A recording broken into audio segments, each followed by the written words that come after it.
Hello, അപ്പം എല്ലാവർക്കും എൻ്റെ പുതിയ വീഡിയോയിലേക്ക് സ്വാഗതം. അപ്പം ഞാൻ ഇന്ന് ഉണ്ടാക്കുന്നത് ബീഫ് ചില്ലി. അപ്പം ഞാൻ അതിന് വേണ്ടിയിട്ട് ബീഫ് നല്ലോണം കഴുകി കഷ്ണങ്ങളാക്കി എടുത്തു വെച്ചിട്ടുണ്ട്. അതിലേക്ക് നമുക്ക് മുളക് പൊടി, മഞ്ഞൾപ്പൊടി, ഉപ്പ്, പിന്നെ മീറ്റ് മസാല, പിന്നെ കുരുമുളക് പൊടി. അപ്പം ഇതെല്ലാം ഇട്ടിട്ട് നല്ലോണം ഒന്ന് മിക്സ് ചെയ്യാം.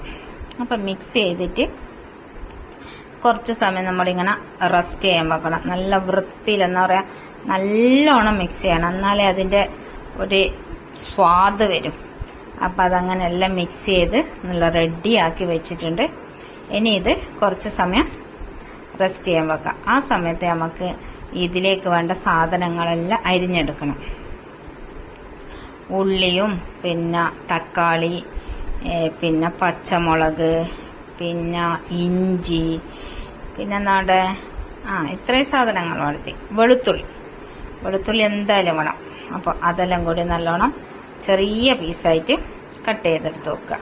അപ്പം ഞാനിതെല്ലാം കട്ട് ചെയ്ത് വെച്ചിട്ടുണ്ട്, റെഡിയാക്കി വെച്ചിട്ടുണ്ട്. അപ്പം നമുക്കിനി ബീഫ് ഉണ്ടാക്കാൻ തുടങ്ങിയാലോ. ബീഫ് എല്ലാം കുക്കറിലിട്ടിട്ട് റെഡിയാക്കി വെച്ചിട്ടുണ്ട്. ഇനി ഇത് നമുക്ക് അടച്ചിട്ട് വേവിക്കാം. അടുത്ത പരിപാടി, ബീഫ് നമ്മൾ നല്ലോണം വേവിച്ചെടുത്തിട്ടുണ്ട്. ഇനി അത് എണ്ണയിലൊന്ന് വറുത്തെടുക്കാം. അപ്പോൾ ഇന്ന് സ്പെഷ്യൽ ബീഫും ആഗോലിയും കുഞ്ഞിമത്തി മുളകിട്ടതും. അപ്പം ഞാൻ ഇതെല്ലാം മുറിച്ച് റെഡിയാക്കി. അപ്പോഴൊക്കെ എൻ്റെ ബീഫ് നല്ലോണം എണ്ണയിൽ ഇങ്ങനെ മൊരിഞ്ഞ് വരുന്നുണ്ട്. എല്ലാം നല്ല വൃത്തിയിൽ വറുത്തെല്ലാം കോരി വെച്ചിട്ടുണ്ട്. ഇനി ഈ എണ്ണയിൽ ആദ്യം വെളുത്തുള്ളി,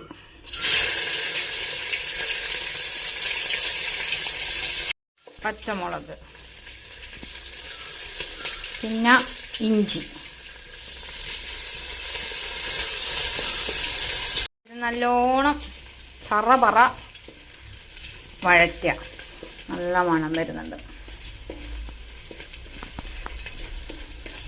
അടുത്തത് സവാള നല്ല സ്ലൈസായിട്ട് കട്ട് ചെയ്ത് വെച്ചിട്ടുണ്ട്. അപ്പോൾ അത് നമുക്ക് ഇതിൽ ഇടാം. ഇനി ഇത് നല്ലോണം ഒന്ന് വഴറ്റുക. ഉപ്പ് ഇടുക. നല്ലോണം വാടിയിട്ടുണ്ട്. ഇനി അടുത്തത് തക്കാളി, കറിവേപ്പിലയും കുറച്ച് കറിവേപ്പിലയും ഇട്ടിട്ടുണ്ട്.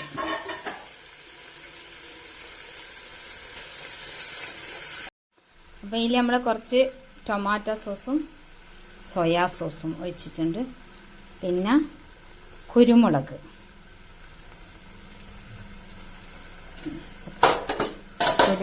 ഇട്ടിട്ടുണ്ട്. ചെറുപറ ഇളക്കുക. അപ്പം ഇതാ നമ്മളെ ബീഫ് വറുത്ത് വെച്ചത് ഇതിലിട്ടിട്ടുണ്ട്. നല്ലോണം ഒന്ന് മിക്സ് ചെയ്യുക.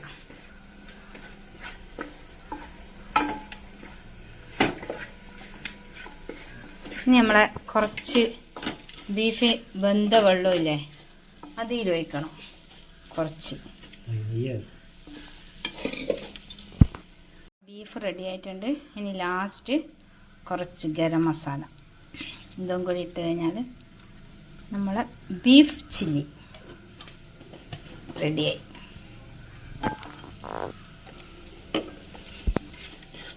അപ്പം ഞാൻ തിന്നാത്തത് കൊണ്ട് ഞാൻ ഇതിൻ്റെ ടേസ്റ്റ് നോക്കിയില്ല. ടേസ്റ്റ് നോക്കുന്നത് വേറെ ആളാണ്.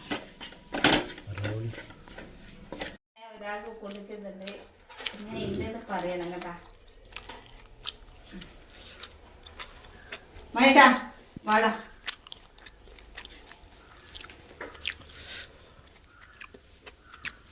അടിപൊളിയാണ്.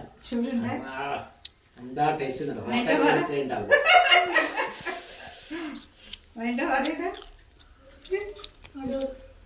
ഉച്ചക്കലത്തെ ഭക്ഷണം ആഗോലി പൊരിച്ചത്, മീൻ മുളകിട്ടതും. ഇത് എൻ്റെ വീഡിയോ ഇഷ്ടപ്പെടുകയാണെങ്കിൽ എല്ലാവരും ലൈക്ക് ചെയ്യാനും കമൻറ്റ് ചെയ്യാനും മറക്കരുത്. Bye bye.